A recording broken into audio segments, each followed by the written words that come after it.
Hello, Bacho. Let's read this question. So this question says, two identical non-conducting solid sphere of same mass and charges are suspended in air from a common point by two non-conducting massless strings of same length. At equilibrium, the angle between the strings is alpha. The spheres are now immersed in a dielectric liquid of density 800 kg per meter cube and dielectric constant 21. If the angle between the strings remains the same after the immersion, then आपको देखिए इसके corresponding यहाँ पर four options given किए हुए हैं। तो चलिए बच्चों इस क्वेश्चन को स्टार्ट करते हैं। तो देखिए बच्चों इस क्वेश्चन का की कॉन्सेप्ट आप क्या लिख सकते हैं। The key concept of this question, यहाँ पर देखिए आपको क्या बता रहा है। आपको इलेक्ट्रिक फोर्स बताना है, मास डेंसिटी आपको स्फीयर की कैलकुलेट करके बतानी है और टेंशन पे क्या इफेक्ट पड़ेगा। To identical non conducting solid sphere of same mass and suspended. Okay, तो इस क्वेश्चन का की कॉन्सेप्ट ऑफ इलेक्ट्रिक फोर्स लिख लीजिए। क्या लिख लीजिए? Electric force. ठीक है, इलेक्ट्रिक फोर्स बेसिकली क्या करना है आपको यहाँ पर कैलकुलेट करके बताना है। दो डिफरेंट सिचुएशन, एक बार तो एयर में है और दूसरी बार हम क्या करें उसे किसी एक डायलेक्ट्रिक मीडियम में डाल लें जिसका डायलेक्ट्रिक कांस्टेंट आपको 21 गिवन कर रखा है। ठीक है, देखिए जब वो आपके एयर में थे, two identical non conducting solid sphere of same mass and charge are suspended in air. ठीक है, मान लीजिए यहाँ से क्या कर रखा है हमने, सस्पेंड कर रखा है। ये आपका सॉलिड स्फीयर है। ठीक है, और ये आपका क्या है, this is second solid. Non conducting है, इसका मतलब है कि चार्ज का डिस्ट्रीब्यूशन देखिए क्या होगा आपका, वॉल्यूम पर होगा। कहाँ पर होगा आपका? वॉल्यूम पर चार्ज का डिस्ट्रीब्यूशन होगा। ठीक है, और सेम मास, मास भी देखिए दोनों का सेम है और चार्ज भी दोनों का सेम है। Are suspended in air from a common point by a two non conducting massless string of same length. ठीक है, at equilibrium the angle between the strings आपका अल्फा है। ठीक है, इक्विलिब्रियम पे एंगल दोनों के बीच का कितना, अल्फा है। तो बता सकता हूँ ये वाला एंगल बच्चों कितना हो जाएगा, अल्फा बाई टू हो जाएगा। ये वाला एंगल कितना हो जाएगा आपका, अल्फा टू बाई टू हो जाएगा। ठीक है, दोनों पर देखिए आपका फोर्स का लग रहा है, दोनों पर आपका सेम फोर्स लग रहा है, सॉरी, दोनों का देखिए मास सेम है और चार्ज सेम है। तो चार्ज सेम होगा तो बच्चों आइडेंटिकल चार्ज है तो इलेक्ट्रोस्टैटिक फोर्स ऑफ रिपल्सन लगेगा। ठीक है, अब बच्चों देखिए यहाँ पर आपके कौन कौन से फोर्स पहले लग रहे हैं, पहले ये देख लेते हैं। एक फोर्स तो आपका mg लगेगा बिकॉज ऑफ द वेट। ठीक है, m इसका मास है। ठीक है, सेम मास पर लगा है तो दोनों पे देखिए mg फोर्स ऐसे वर्टिकली डाउनवर्ड डायरेक्शन में लगेगा। एक आपका फोर्स देखिए टेंशन का फोर्स लगा, स्ट्रिंग से कनेक्टेड है तो टेंशन का फोर्स लगा।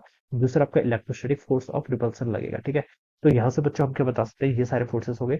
ये एंगल अल्फा बाई टू है तो बाई सिमेट्री में बता सकता हूँ ये एंगल भी आपका अल्फा बाई टू के इक्वल होगा। ठीक है, तो यहाँ से देखिए हम क्या लिख सकते हैं, कोई भी एक मास को पकड़ लीजिए, मैं इस मास को पकड़ रहा हूँ। देखिए इस पे इक्विलिब्रियम की कंडीशन लगा लीजिए, ये इक्विलिब्रियम पर है तो मैं बता सकता हूँ कि टेंशन का एक कंपोनेंट देखिए इस डायरेक्शन में आएगा, क्या आएगा आपका, T cos alpha by two. और एक टेंशन का कंपोनेंट इस डायरेक्शन में आएगा, इसे हम क्या लिखेंगे, T sine alpha by two. ठीक है, ये लिख सकते हैं। इक्विलिब्रियम पे है तो इनको इक्वेट कर लीजिए। देखिए T cos alpha by to किसके इक्वल होगा, यहाँ से mg के इक्वल होगा। और दूसरा लिख सकते हैं यहाँ से आपका T sine alpha by to, ये किसके इक्वल हो गया, यहाँ से आपका एफ के इक्वल होगा। ठीक है, ये आ गया। तो ये टर्म आपके यहाँ से आ जाएगी। This is my equation number one. Okay, और मैंने इसको क्या बोल दिया आपका, इक्वेशन नंबर टू बोल दिया। ठीक है, तो मेरी यहाँ पर से बच्चों क्या आ गई, आपकी दो इक्वेशन आ गई। ठीक है, ये तो आपकी एयर में था। ठीक है, अब देखिए बच्चों, अब हमने क्या कर लिया इसको, अब सेकंड कंडीशन में बोल रखा है एट इक्विलिब्रियम एंगल गिवन कर रखा है। The sphere are now immerse in a dielectric liquid, किसी एक डाइलेक्ट्रिक लिक्विड में डाल रखे हैं जिसकी डेंसिटी आपको गिवन कर रखी है और डाइलेक्ट्रिक कांस्टेंट भी क्या कर रखा है, गिवन कर रखा है। अगर हम इसको देखें डाइलेक्ट्रिक लिक्विड में डाल देंगे तब क्या देखिए चेंजेस होगा। ये आपका इनिशियली देखिए ऐसे ही था। ठीक है, अब देखिए क्या क्या चेंजेस आएंगे, एंगल देखिए हम बता सकते हैं, एमजी फोर्स आपका ऐसा लगेगा, अब इस पर एक नया फोर्स और लग जाएगा। ठीक है, अभी तक देखिए आपका एमजी फोर्स ऐसा लग रहा था, एफ फोर्स ऐसा लग रहा था, यहाँ पर आपका टेंशन था। ठीक है, अब देखिए यहाँ पर आपका फोर्स ऑफ बायन्सी भी लगेगा, क्या लगेगा, फोर्स ऑफ बायन्सी, और इसकी डायरेक्शन क्या होगी, अपवर्ड डायरेक्शन में। कितना होगा ये आपका रो जीबी, मान लीजिए जो आपके लिक्विड है उसकी डेंसिटी आपकी रो है। ठीक है, हमने एज्यूम कर लिया जिस लिक्विड हमने इसको डिप किया है उसकी डेंसिटी कितनी बच्चों, रो के इक्वल है। ठीक है, तो आपका एक फोर्स ऑफ बायन्सी भी इसमें एक एक्स्ट्रा फोर्स अपवर्ड डायरेक्शन में लगने लग जाएगा। ठीक है, रो जीबी लग गया, और कौन सा लग रहा था, एक आपका टेंशन का कंपोनेंट लग रहा था, कौन सा, T cos alpha by to upward में। ठीक है, तो ये अब देखिए, अब आप यहाँ पर से क्या कर लीजिए, इसके इक्विलिब्रियम की कंडीशन अगर हम यहाँ से पुट करें तो देखिए बच्चों क्या क्या आ जाएगा।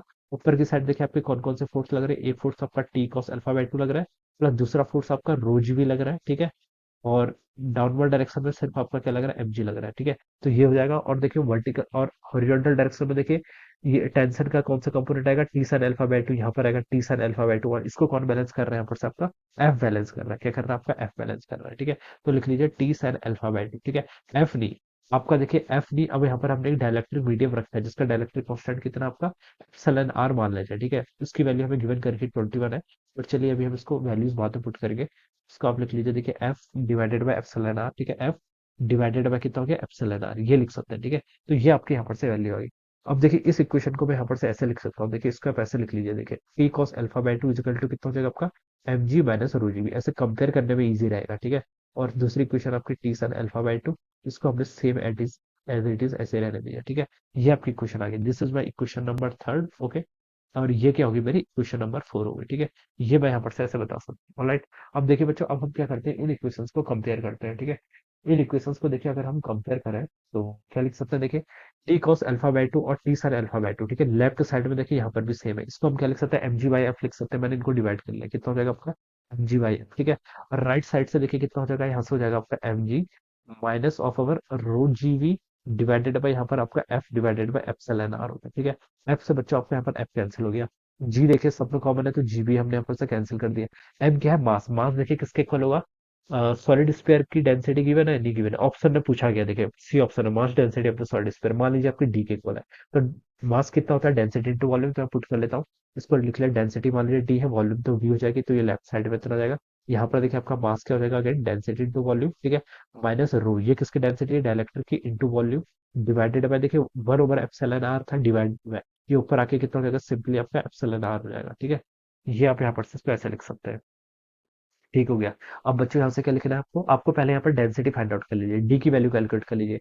डी की वैल्यू देखिए बच्चों कितनी आएगी, इन दोनों इक्वेशन से मैं यहाँ से लिख सकता हूँ। यहाँ पर देखिए आपका इसको आप सिंपली अभी डीवी लिख लो, यहाँ पर कितना बचेगा आपका, वी कैंसिल कर लीजिए, देखिए वी आपका हर जगह कॉमन है, तो हमने क्या कर लिया, वी को यहाँ पर से कैंसिल कर लिया, वी को हमने कैंसिल कर लेंगे।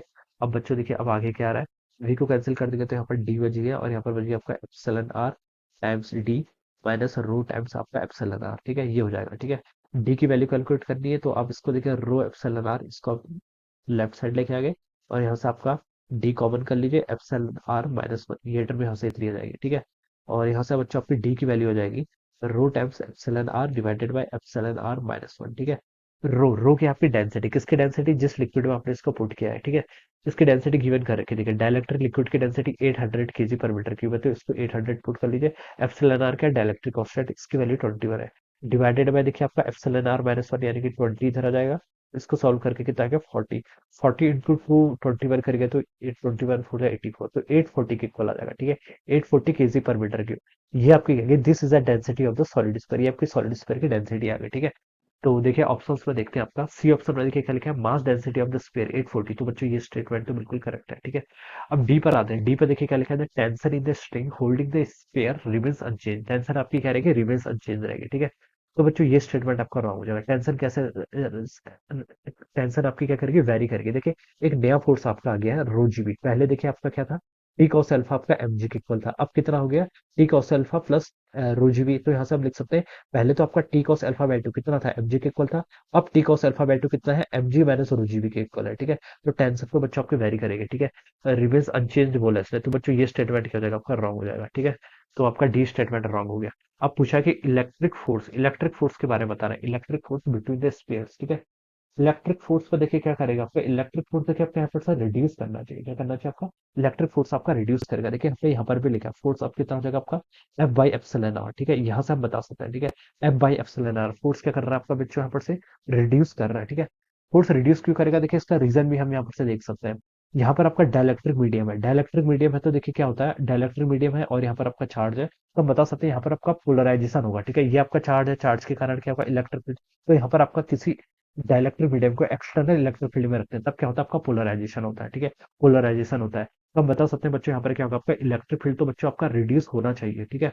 और ए में लिखा है electric field between the spheres remains unchange, ठीक है। Electric force between the sphere remains unchange, तो बच्चों ये ऑप्शन आपका इनकरेक्ट हो जाएगा, तो बी और सी करेक्ट आएगा, ठीक है।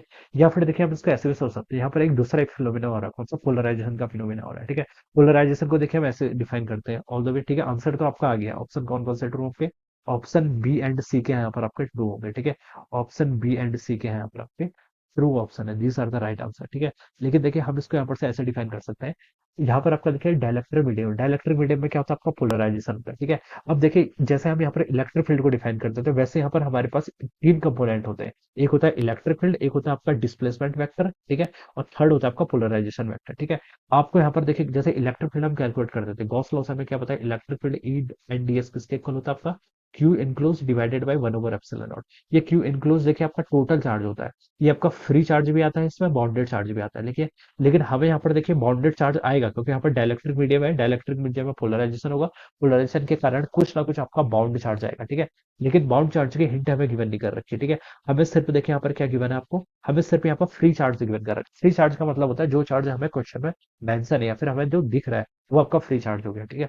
बच्चों हम क्या लिख सकते हैं, देखिए जैसे इलेक्ट्रिक फील्ड के करस्पॉन्डिंग एक इक्वेशन ये होती है, वैसे ही आपका एक डिस्प्लेसमेंट वेक्टर आता है, उसके corresponding D and D S यानी इक्वेशन होती है आपकी क्यू टाइम्स एफ। एफ क्या होता है, फ्री चार्ज। तो फ्री चार्ज मान लेते हैं हम यहाँ पर क्यू के इक्वल है, तो देखिए बच्चों मैं यहाँ से लिख सकता हूँ डी एंड डी एस, यहाँ से आपका क्यू के इक्वल हो जाएगा, ठीक है।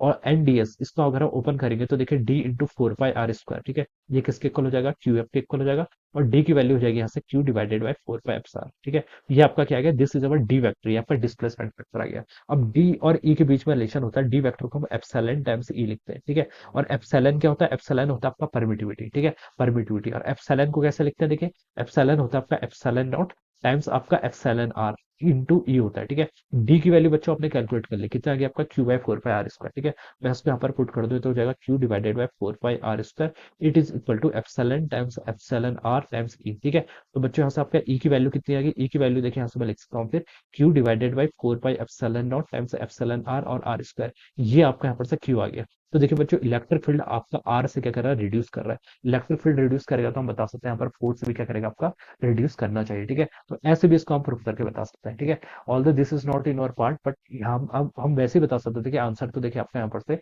इसके ही हम यहाँ पर सॉल्व करके बता सकते थे, ठीक है। ये थोड़ा सा आपकी हायर फिजिक्स है, ठीक है। बस इतना आपका आंसर यहाँ से आपको पता चल रहा है, ठीक है। So this is the answer of this question, alright. So I hope you all understood this concept, all the best and thank you.